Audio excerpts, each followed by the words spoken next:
Sir Jagadish Chandra বসুকে যারা প্রেরণা জুগিয়েছিলেন তাদের মধ্যে রয়েছেন জগদীশচন্দ্র বসুর পিতা ভগবানচন্দ্র বসু। তিনি একজন ডেপুটি ম্যাজিস্ট্রেট এবং পরবর্তীকালে একজন সহকারী কমিশনার। সরকারি কর্মকর্তা হিসেবে তার পরিবারের আর্থিক অবস্থা বেশ সচ্ছল হওয়া কথা ছিল, কিন্তু তিনি আজীবন নানা রকম সেবার সংস্কারমূলক কাজে নিয়োজিত ছিলেন। আর এসব কাজে তিনি এত অর্থ ব্যয় করেছিলেন যে শেষ জীবনে তিনি নিজেই ঋণগ্রস্ত হয়ে পড়েন। তার এসব কাজের কিছু বর্ণনা সালাম আজাদ রচিত জগদীশচন্দ্র বসু বইতে উঠে এসেছে। ভগবানচন্দ্র বসু মনে প্রাণে ছিলেন স্বদেশী। তিনি প্রথম দেশে কাপড়ের কল প্রতিষ্ঠার উদ্যোগ নেন। ফরিদপুরে কৃষি ব্যাংক স্থাপন করেন কৃষকের আর্থিক অবস্থার উন্নয়ন কল্পে। ফরিদপুরে কৃষি এবং শিল্প মেলা বসান দেশীয় উৎপাদনকে উৎসাহিত করার উদ্দেশ্যে। আসামে স্বদেশী চা বাগান আর কারিগরি বিদ্যালয় স্থাপন করেন। বর্ধমানে মহামারীতে নিহত লোকদের সহায়হীন পরিবারগুলির পুনর্বাসন কল্পে শিল্প স্থাপন করেন। এরকম অসংখ্য জনহিতকর কল্যাণমুখী কাজ করতে গিয়ে ভগবানচন্দ্র বসু ভালো চাকরি করা সত্ত্বেও আর্থিকভাবে নিঃস্ব হয়ে পড়েছিলেন। 1880 সালে বর্ধমানে কলেরার রোগের প্রাদুর্ভাব হয়েছিল। তখন তিনি অসহায় পরিবারগুলোর জন্য নিজের বাড়িতে কুটির শিল্পের কারখানা চালু করেন। তার এই উদ্যোগ দুর্গত পরিবারগুলোকে স্বাবলম্বী হয়ে পুনর্বাসিত হতে সাহায্য করেছিল। জগদীশচন্দ্র বসু তখন কলকাতায় পড়াশোনা করতেন। ছুটিতে এসে তিনি নিজে ওইসব কারখানায় কাজ করে কারিগরি শিক্ষায় দীক্ষিত হয়েছিলেন। হয়তো এই জ্ঞানই তাকে পরবর্তী জীবনে হাতে কলমে বৈজ্ঞানিক কাজ করতে সহায়তা করেছিল। বর্ধমানে চাকরি করার পর ভগবানচন্দ্র কাটোয়া মহকুমায় বদলি হয়েছিলেন। সেখানে থাকার সময়েও কাটোয়ায় দুর্ভিক্ষ দেখা দিয়েছিল। বর্ধমানের মতো এখানেও তিনি ত্রাণ বিতরণের কাজে নিয়োজিত হন। এই ঘটনা জগদীশচন্দ্র বসু বইতে উল্লেখ করা হয়েছে এভাবে: দিনের পর দিন গ্রামান্তরে ঘুরে দুস্থ মানুষদের সেবা করতে গিয়ে নিজের শরীরের প্রতি যত্ন নেওয়ার কথা ভুলে গেলেন।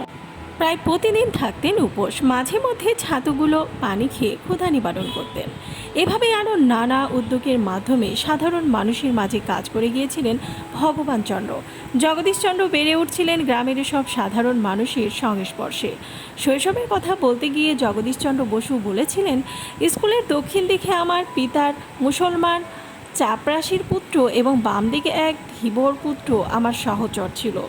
তাহাদের নিকট আমি পশুপক্ষী জীবজন্তুর বৃত্তান্ত স্তব্ধ হইয়া শুনিতাম। সম্ভবত প্রকৃতির কার্য অনুসন্ধানে আমার অনুরাগ এইসব ঘটনা হইতে বদ্ধমূল হইয়াছিল। ছোটবেলায় জগদীশচন্দ্র বসুকে যিনি দেখাশোনা করতেন তিনি একসময় ডাকাত ছিলেন।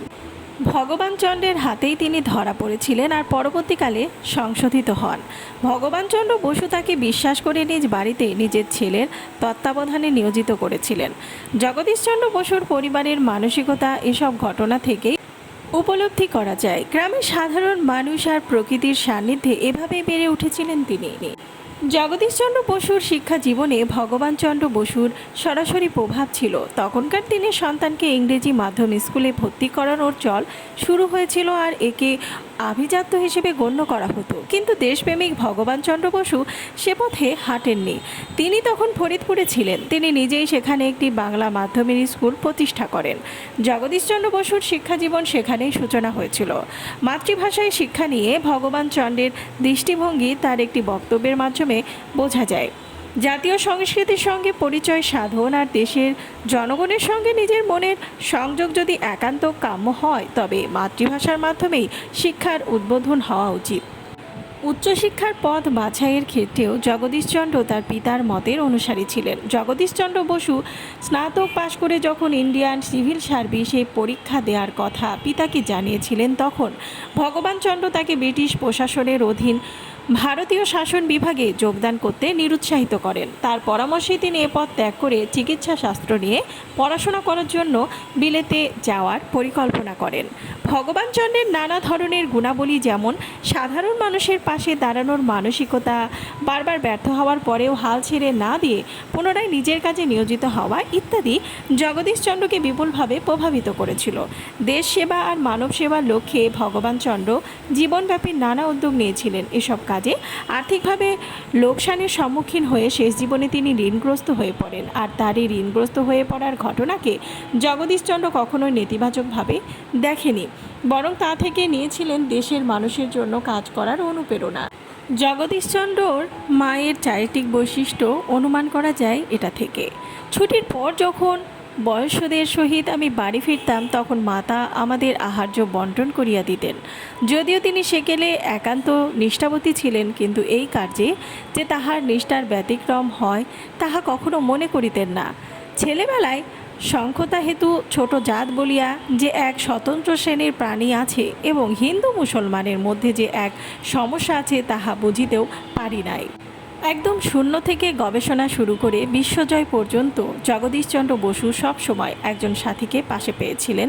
তিনি হচ্ছেন তার সহধর্মিণী অবলা দাস। অবলা দাসের পিতা দুর্গামোহন দাসও একজন প্রখ্যাত সমাজ সংস্কারক ছিলেন।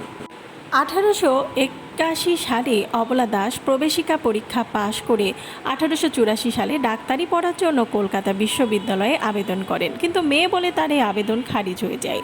এই সিদ্ধান্তে তার পিতা ক্ষুব্ধ হয়ে প্রতিবাদ স্বরূপ অবলা দাসকে মাদ্রাজ মেডিকেল কলেজে পড়াশোনার ব্যবস্থা করে দিয়েছিলেন। এখানে শিক্ষাকালীন অবস্থায় জগদীশচন্দ্র বসুর সাথে তার বিয়ে হয়। তখন সবেমাত্র তারা বিয়ে করেছিলেন জগদীশচন্দ্র বসু আর অবলা বোস। ব্রিটিশদের বৈষম্যমূলক নীতির প্রতিবাদ করে প্রেসিডেন্সি কলেজ থেকে বেতন নেওয়া থেকে বিরত রয়েছেন। এদিকে তাদের নতুন পরিবার, অন্যদিকে জগদীশচন্দ্র বসুর পিতার ঋণ পরিশোধের ভার তখন তাদের ওপর এসে পড়েছিল।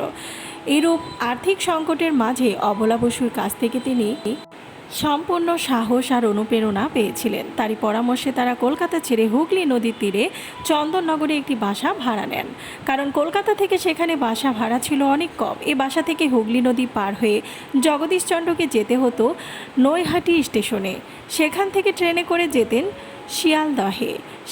শিয়ালদহ থেকে তারপর যেতেন প্রেসিডেন্সি কলেজে। অবলা বসু প্রায় প্রতিদিন বিকালে তাদের নিজস্ব একটি নৌকা চালিয়ে চন্দননগর থেকে নৈহাটি ঘাটে যেতেন জগদীশচন্দ্র বসুকে নিয়ে আসতে। এভাবেই শুরু থেকে শেষ পর্যন্ত একই পথের পথিক ছিলেন এই দম্পতি।